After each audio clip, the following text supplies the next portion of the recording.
Demurrage और detention की मद में अरबों डॉलर बाहर जा रहा है। हुकूमत पाकिस्तान से हमने गुजारिश की, हमने कोशिश की कि इसालदार साहब से हमारी मीटिंग हो सके, उनसे मुलाकात हो सके, लेकिन उनके पास टाइम नहीं है आम आवाम से मिलने के लिए।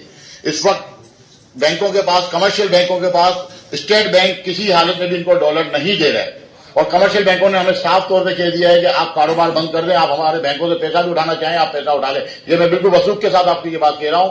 मेरी कल भी कमर्शियल बैंकों से मीटिंग हुई है और उन्होंने साफ तौर पर हमें कह दिया है कि आप अपना पैसा उठाना चाहें आप अपना पैसा उठा लें, हम आपको डॉलर देने की पोजीशन में नहीं है और स्टेट बैंक ऑफ पाकिस्तान हमें डॉलर नहीं दे रही।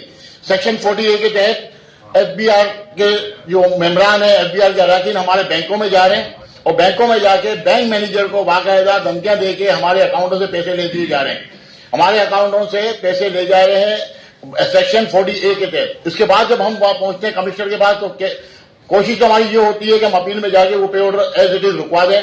कुछ पे ऑर्डर हम रुकवाने में कामयाब हुए हैं, 2 पे ऑर्डर हम वापस ले जाने में भी कामयाब हुए हैं। बकाया पे ऑर्डर जो है उन्होंने कैश करा लिए हैं, अब वो अपील में केस चलेंगे और नाजायज तरीके से जो है वो हमसे पैसा लिया जा रहा है। ये वो उन अकाउंटों से पैसा लिया जा रहा है जो कि इंपोर्टर्स के हैं और इंपोर्टर एडवांस सेल टैक्स और एडवांस इनकम टैक्स पे करता है गवर्नमेंट ऑफ पाकिस्तान को। ये पॉलिसी मुशर्रफ साहब के टाइम पे हमने बनवाई थी कि अगर आप ये बोलते हैं कि हम टैक्स नहीं देना चाह रहे, हम टैक्स देना चाह रहे हैं, लेकिन हम एफबीआर और सीबीआर के नुमाइंदों से बचना चाह रहे हैं जहां पे करप्शन है। तो इस वक्त मुल्क जो है वो आपका बैंकक्रप्ट हो चुका है। कोई ये मत सोचे कि बैंकक्रप्ट नहीं है। अगर हमने स्टेट बैंक ऑफ पाकिस्तान को जो नोट के ऊपर जो चीज लिखी हुई है हामी लिहाजा मुतालबे पे अदा करेगा, हमने अपना मुतालबा कर दिया है कि आप हमें इस अकाउंट पैसे के अगेंस्ट सोना दें, तो गवर्नमेंट ऑफ पाकिस्तान के पास सोना नहीं हमें देने के लिए। तो हम आज ये बात कह रहे हैं कि इसके भयानक नतीजे निकलेंगे। आप जाकर दुकानें हमारी बंद कराने की कोशिश करेंगे। आज आप देख रहे हैं जिस तरीके से लोग बेरोजगार हो रहे हैं, किस सेक्टर से हो रहे हैं।